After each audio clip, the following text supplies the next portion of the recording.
This house, the $3 million inheritance, and the position of director will be inherited by my husband, their son. Upon hearing that the lawyer had arrived to handle my husband, Sean's inheritance, Leah stormed into our living room with eager anticipation. Leah, who had always hurried me about the inheritance and behaved arrogantly, must have been waiting for this day for a long time. Watching her approach the lawyer who was seated across from me, I realized that in the past, I would have raised my voice to criticize her. Now, I was almost excited to see what she would say to the lawyer. And when she uttered an exceedingly greedy statement, far beyond my expectations, I clapped my hands and laughed out loud. Seeing the astonished look on the lawyer's face, I continued to laugh at her audacity. Of course, she was not amused. She gave me a cold stare. Do you really think you're going to get his inheritance? Are you sure? I snorted at her obsession with money. Pointing at David, my son, who had just arrived, she shouted that her son had a right to the inheritance. And I finally decided to tell her the truth. I am Carrie. I am turning 65 this year. I supported Sean, who worked tirelessly as a doctor for many years, as a dedicated housewife. Even after he became the director, he continued to work as a practicing doctor. We were blessed with a son who aspired to be a doctor like Sean, and I think we had a fairly fulfilling life. Sean passed away when he was 68. He worked so hard that it's no exaggeration to say he was born to be a doctor. I can't help but think his hard work took a toll on him, but at his funeral, I realized he had no regrets in life. Many people mourned him, and the funeral was crowded with colleagues, superiors, and subordinates. We also received many condolences from former patients. My daily life was always about seeing him off to work. But seeing how much he was loved by so many people, I finally understood that it wasn't in vain. During such a solemn ceremony, it was Leah, our son's wife, who was behaving restlessly and carelessly. With a smirk on her face, she looked like she was almost happy that Sean had passed away. I overheard her saying terrible things during interactions with relatives. Sean was always a workaholic, right?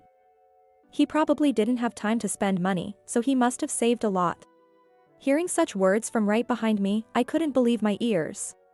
Apparently, she was already thinking about how Sean's inheritance would be divided, even in the middle of the funeral. She might not even know that she has no inheritance rights, but more than that, her inappropriate attitude made me frown. Seeing this, David quietly approached me and whispered an apology. Mom, I'm sorry. Leah doesn't listen to me. It's not your fault. But if you think so, can you please keep her in check more firmly? I knew even without David saying it that she had always been like this. I sighed, recalling her intolerable behavior. Even when I was busy with funeral arrangements, she came to our house without offering any help and didn't even say a word of sympathy or concern. How much inheritance did Sean leave? It must be a lot, right? On top of that, she kept bringing up money. Just because you're his wife, don't waste Sean's inheritance, okay? Is that really all you came here to say? Well, you know, it would be a problem if you wasted it all since you don't have much time left. Leah spoke as if Sean's fortune was her own, which filled me with both anger and disgust. She also looked down on me, constantly making snide remarks. I don't know when she came to dislike me so much, but her attitude of interfering with other people's money left me speechless many times. David is also a doctor like his father. He doesn't have a bad income, but Leah has always been obsessed with money. She would frequently call me, hinting at needing financial support by saying things like, "We're having money troubles." Or, "I'm worried about David's income." I've never gotten along with her because of that. Now, seeing her count on Sean's inheritance again, I was reaching my limit. David's income is really unstable. We can't even afford to live lavishly. Then why don't you get a job and contribute to the household? Having a wife work is unthinkable. You were lucky, living comfortably with Sean's good income. No matter how much I told her, her attitude not only failed to improve, but also seemed to escalate, as if she was deliberately trying to provoke me. It seemed like she couldn't help but disparage me, even if it meant belittling her own husband. Her disrespectful behavior towards our family, even if we are in-laws, and her hypocritical actions infuriated me. Yes, thanks to my husband, I live comfortably. Maybe you should try showing some respect for your husband too. If only there were something worth respecting. Anyway, I'm off to get my nails done. Don't forget about the inheritance, okay? Saying whatever she pleased, she left immediately. Her stormy behavior made me worry about how David was treated at home. However, her outrageous behavior didn't stop there. Even during the inheritance proceedings, she continued her misdeeds unabated.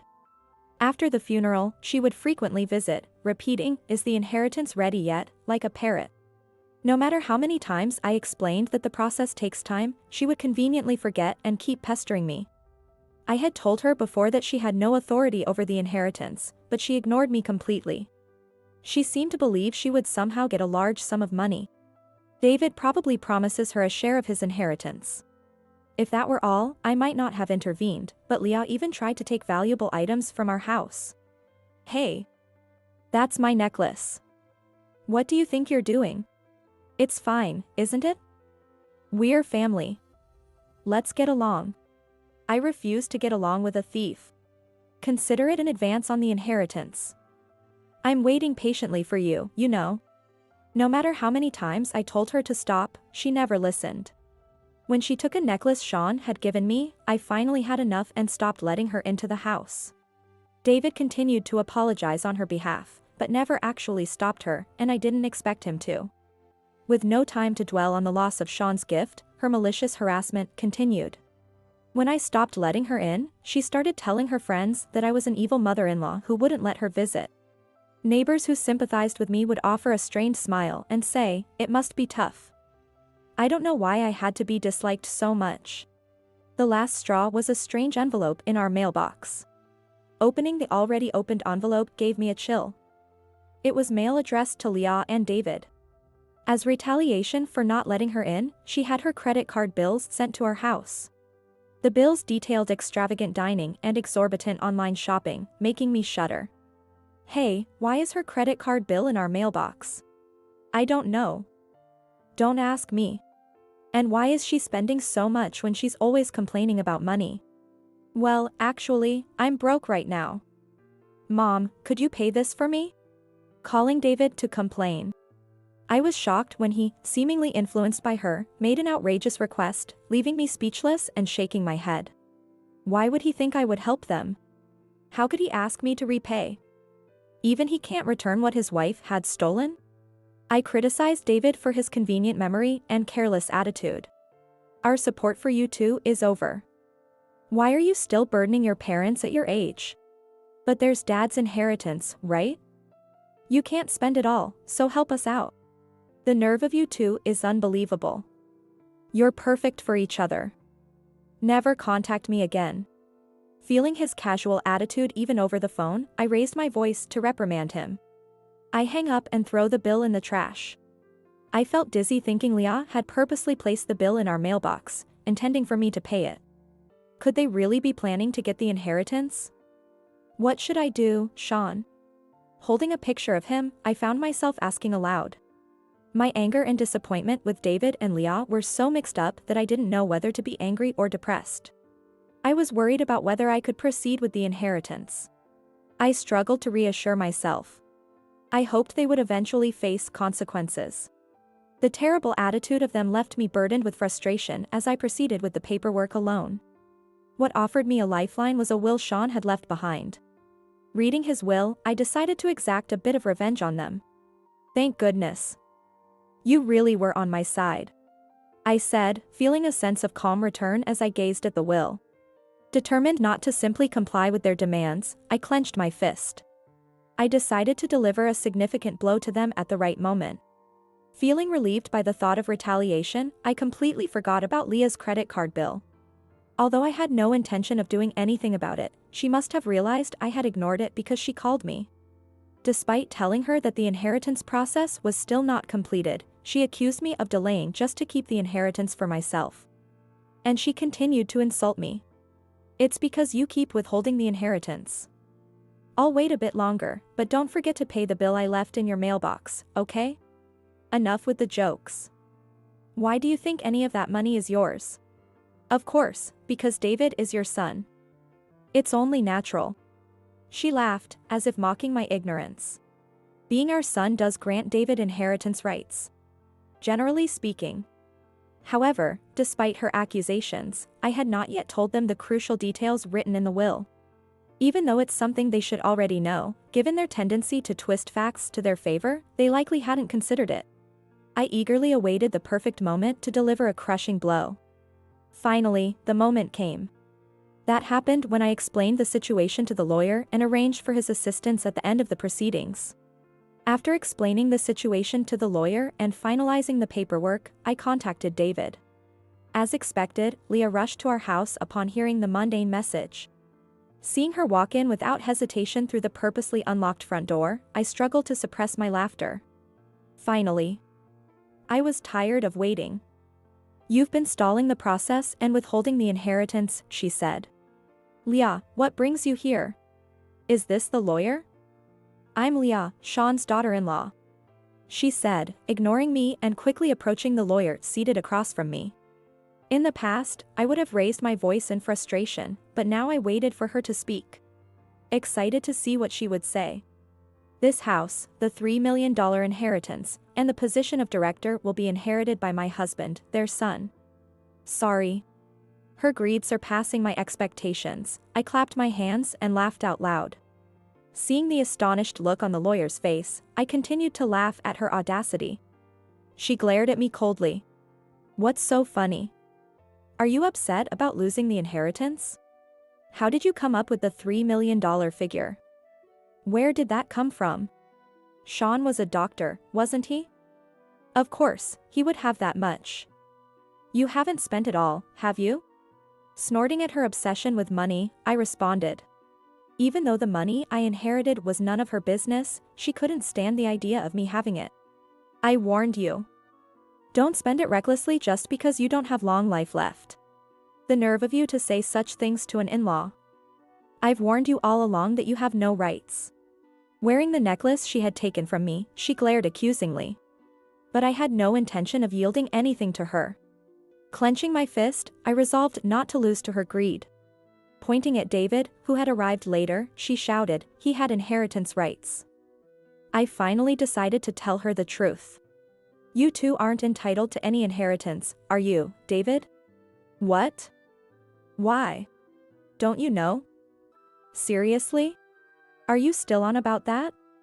It was settled a long time ago. What are you talking about? Unbelievable. How can you think it's over without making amends? What? What are you talking about?" Leah seemed completely clueless, like she was totally out of the loop, which made me sigh in disbelief. She still couldn't remember what she had done. To remind her, I began to explain carefully to both of them. They married a few years ago. However, David had been married to another woman before that. And even though they had a child, David had an affair with Leah without regard for his family, and they eventually got married. The scandal came to light when David cried out for help to Sean, saying he couldn't pay alimony or child support to his ex-wife. "I didn't think you could be this irresponsible." "What were you thinking?" "I had no choice. I had to marry Leah. At least take responsibility for your actions." "I won't pay for it." "Come on, a little help won't hurt. You're a doctor, after all. You've got plenty of money." That remark lost his patience completely. When David started making excuses, saying they were busy with their new life and needed money for the wedding, Sean decided to cut him off entirely. Choosing his grandchild over David. "Fine. I'll pay instead. My grandchild shouldn't suffer because of you. Don't be so sarcastic. In return, I won't give you a single cent in the future. Don't expect any inheritance from me." David didn't take his words seriously, thinking it was just an empty threat. But Sean meant every word. He even skipped their wedding, saying, "Why would I celebrate someone who abandoned their family?" And never offered any financial help after that. "Dad, come on. One day you'll need us to take care of you. We're family. Can't you meet us halfway? I don't need your help, and I never will." David, knowing his parents were well off, tried to hint at future caregiving as a way to secure aid. But Sean never listened and put it all in his will. The will explicitly stated that everything would go to me and his grandchild from David's first marriage. Being old-fashioned and strict, Sean made sure not a penny would go to his son and his wife. I discovered this when Sean's lawyer showed me the will during the funeral arrangements. Remembering my anger at that time, I felt immense gratitude to Sean for leaving the will. So, David, you have no inheritance rights. The lawyer read aloud from the will. David and Leah were stunned. To rub salt into the wounds, I added. By the way, you took things from my house as an advance on the inheritance, right? Well, that is. As you heard, you have no rights. So, you'll return everything, including that necklace you're wearing today. I pointed to the necklace she had worn today. Leah glared at me, but, in front of the lawyer, she couldn't argue. She threw the necklace at me with a cluck of her tongue. I can't believe this. I came here expecting to get the inheritance. When you came to us to report your marriage, I thought you knew all about it. Because you were so goofy and saying it can't be helped because you were more attractive than his ex-wife. I remembered how furious I was at her smugness back then. I used to think David was fooled by her, but now I saw they deserved each other. I'll get the inheritance somehow. What about the hospital? The director's position needs an heir. Sorry, but it's already been handed over to a competent colleague. Why? It's supposed to go to your child. When you do something so terrible, it's only fair, isn't it? Leah clung to the lawyer saying, "What will we receive?" The lawyer, hired by Sean, calmly reiterated that they had no rights according to the will. This is absurd. It's completely unfair. So, what will you do? File a lawsuit? If you want to make a bigger fool of yourself, be my guest. Defeated, Leah stomped out, blushing her face. David followed her out, and I watched them go before making a small fist pump, clutching the reclaimed necklace. After that, she never contacted me again, and the process was completed smoothly. I was worried they might try to contact the grandchild, but David, who couldn't even pay child support, had no means to reach out. So there were no issues. Now, I hear they are in turmoil because they didn't get the inheritance. Leah reportedly told David, "I married you because I thought we'd get a lot of money, and they are on the brink of divorce." The saying, "when the money runs out, so does the relationship," seems fitting for them. David once demanded, "Give me either the inheritance you received from Dad or the house," but of course, I had no reason to comply. I simply told him stop dreaming and hung up the phone. Though I sighed at his irresponsibility, there was one recent bright spot. I received a letter from David's ex-wife, informing me that the inheritance process was completed. Along with pictures of my grandchild, the letter contained updates about their life and expressions of gratitude. She said she's lucky to have had such wonderful grandparents. They are living happily. The grandchild Sean cared so much about had grown up well and was living happily with a new father. Delighted by the letter, I immediately read it out loud to picture of Sean. Despite my disappointment in David's betrayal, I was glad to bring good news about our grandchild to him.